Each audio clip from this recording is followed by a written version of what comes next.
কে বলে রিয়াদ ভাই বুড়ো হয়ে গেছে? মাহমুদুল্লাহ রিয়াদ ও রিশাদ হোসেনের ঝড় ও ব্যাটিংয়ে উড়ে গেল খুলনা। ম্যাচ শেষে রিয়াদকে প্রশংসায় ভাসিয়ে একই বললেন তামিম। বিস্তারিত জানুন পুরো ভিডিওতে। শুরুটা মোটেও ভালো হয়নি। বরিশালের প্রথম ওভারে 2 উইকেট হারিয়ে চাপে পড়ে যায় বরিশাল। তবে মাহমুদুল্লাহর 50-তে সেখান থেকে ঘুরে দাঁড়ায় বরিশাল। আর শেষ দিকে রিশাদ হোসেনের আক্রমণাত্মক ব্যাটিংয়ে লড়াই করার পুঁজি পেয়েছিল ফরচুনরা। চট্টগ্রামে টস হেরে ব্যাট করতে নেমে নির্ধারিত 20 ওভারে 9 উইকেট হারিয়ে 167 রান সংগ্রহ করে বরিশাল। দলের হয়ে সর্বোচ্চ 50 রান এসেছে মাহমুদুল্লাহর ব্যাট থেকে।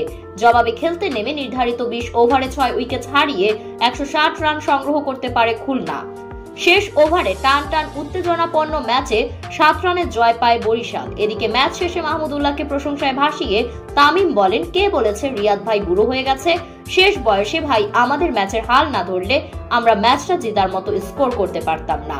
রিয়াদ ভাই ও রিশাদের এই ম্যাচ জেতার অনেক অবদান রয়েছে।